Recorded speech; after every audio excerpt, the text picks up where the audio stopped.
If you feel it in your gut, don't say but. How to scope out and grow leaders in your church organization. Bob Bill has often said when he is speaking that every organization eventually reflects the leadership that is leading that organization. And I think he's hit the nail on the head exactly. I was reading a book sometime back that I just found some very interesting guidelines in it that I wanted to share today, or share off of. Larry Osborne has some great ideas in his Sticky Church book about developing groups and small group leaders, and he's a proponent of specifically developing a sermon-based small group system. I'll let you read that sometime. I'll put a link down in the description here for that if you'd like to try to find that. But I want to talk about finding and developing leaders today. What do you need to do to scope them out? How do you find them? How do you develop them? What kind of leaders do you need at varying places within the church? There's nothing much worse than just reaching out and having a beck and call for volunteers. Anybody who wants to do this, we just need somebody to fill the space.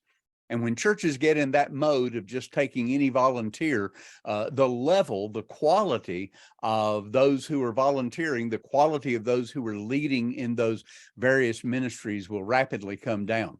And so we need to be thinking in terms of what do we need to be looking for and how do we develop leaders into the future. Otherwise, it's going to be a chaotic issue for us for a long time and potentially cause a lot more grief than anything in the long term, trying to manage that, whoever's in charge of that, whether it be the pastor in a smaller or mid-sized church, or whether it be someone who's assigned that as a leadership position. So what do we look for? I want to propose today that we look for two specific things when you're looking for leaders. When you've got your eyeballs out there and you're trying to be aware, be alert to those in your congregation, look for these two things. Look first for spiritual warmth and for relational warmth. Spiritual warmth and relational warmth. Now let's look at this just a moment and talk about it. Now, understanding spiritual warmth is very important. Now, this is different than spiritual maturity. Spiritual warmth and spiritual maturity are oftentimes mixed up by individuals who are looking at leadership. Spiritual warmth is a warming up where people understand they want to be around you to talk about the things of God. There's a vibrancy in the relationship with Jesus Christ, and people pick up on that. People know that. Spiritual maturity comes because of following Christ for an extended period of time, for longevity, having the sense to have walked the path, both over the mountaintops and through the valleys. Now, we can look at the Apostle Paul and see how he designated leaders, I guess you could say, in the early churches. He would go into an area, he would plant a church, and he typically left that church in less than 3 years. He didn't stay there for a long time. Many church planters today have the mindset that they're going to go and they're going to plant that church and not go anywhere else. I'm going to stay right here.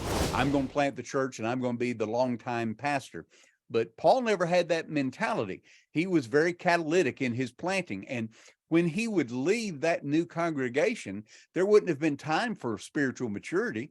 They wouldn't have had time to have people who were in the faith for many, many years.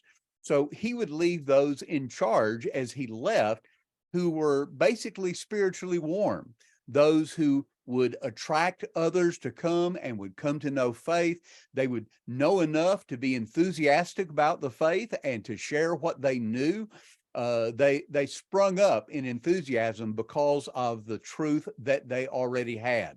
They didn't have to have all truth, but they had truth.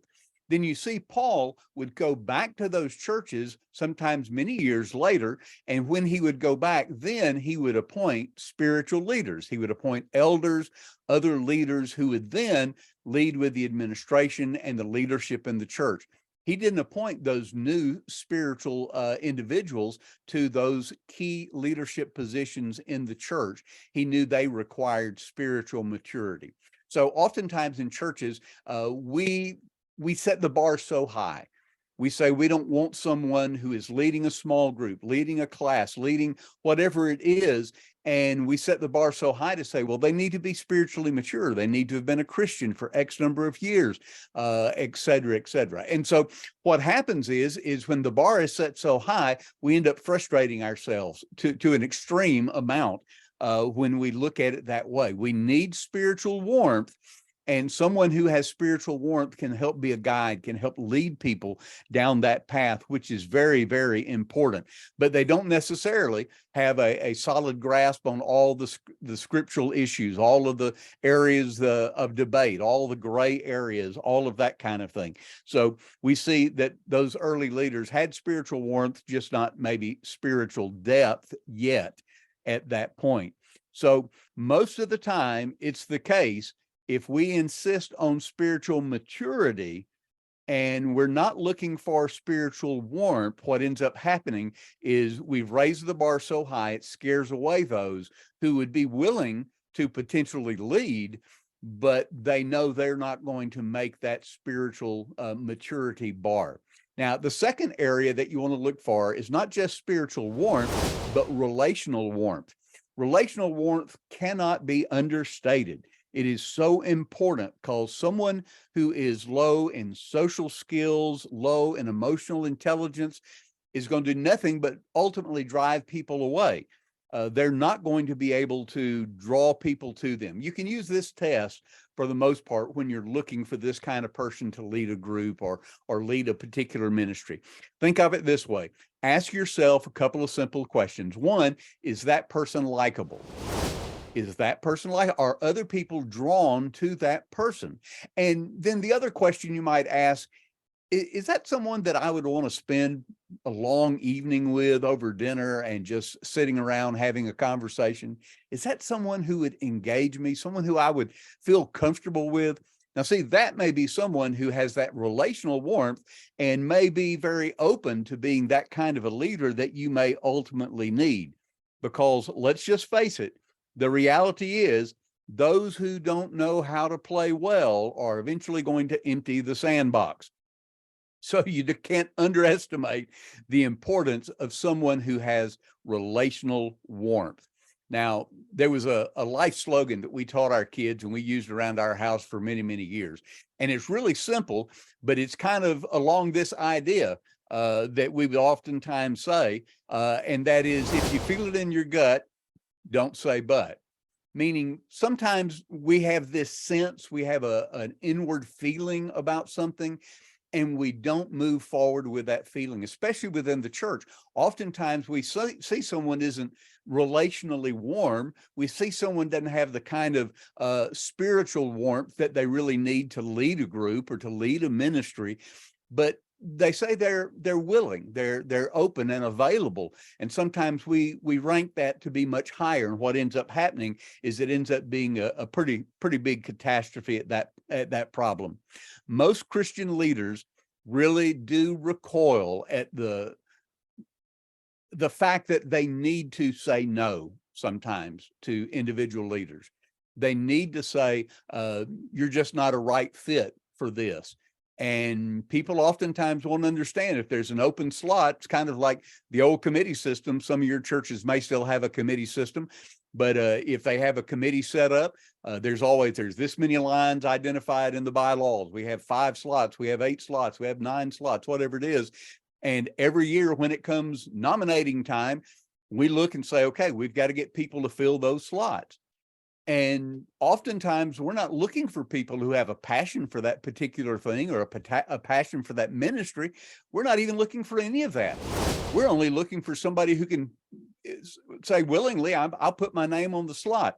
And those are not the kind of leaders that you want to have long term. Now, let me tell you a little bit more about who to avoid. There's 2 things that you need to look at. You're looking for spiritual warmth and relational warmth. But 2 things that you need to avoid, and these are really just as important as the other 2 traits that are basically for a bad leader. The first is the hyper-spiritual God talkers. Now, we've all seen these. We know exactly who this is. Sadly, you may have a name or 2 for some of these.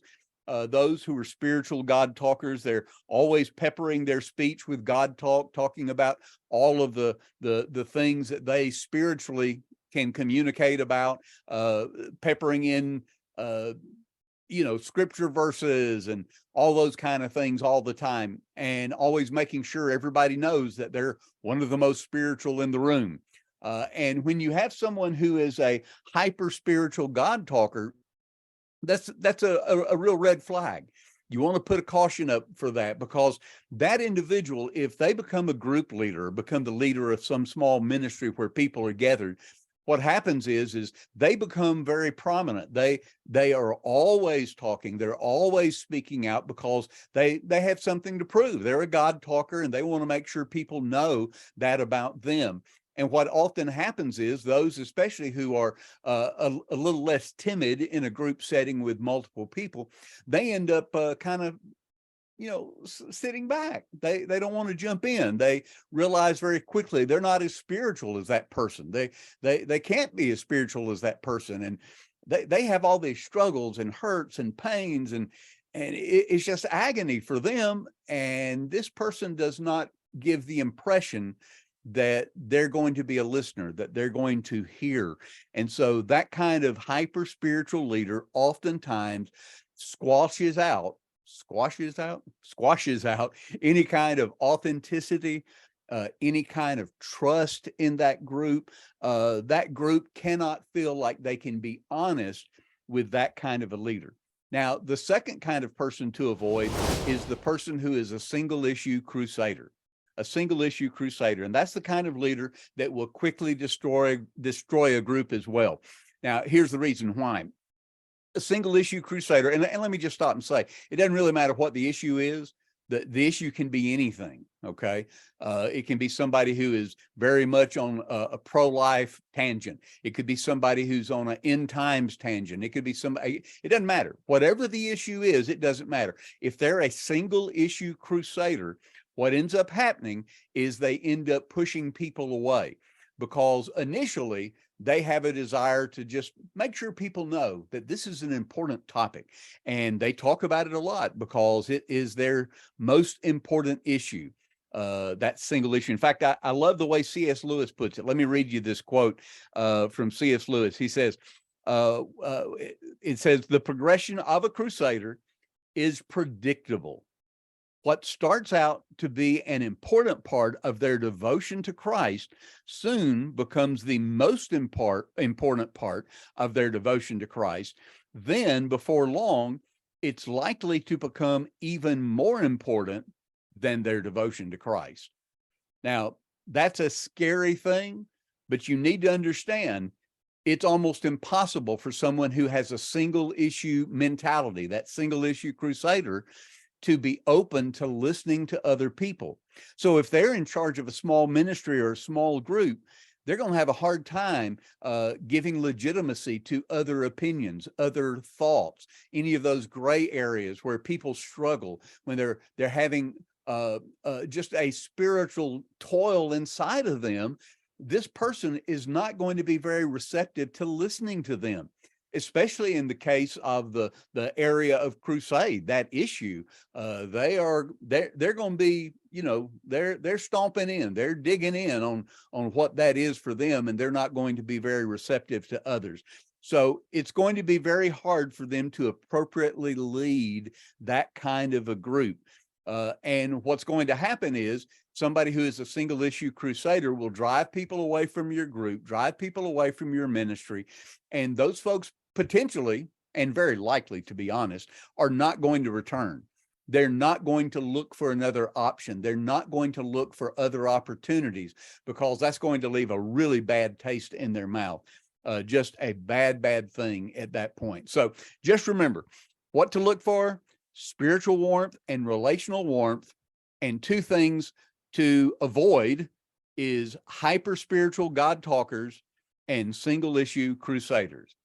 Now, whatever your system of developing and training leaders, think about those things as you're putting people into the pipeline to develop the leadership within your church. Don't take chances. If your gut feels it, remember what I said the life slogan was, if you feel it in your gut, don't say but.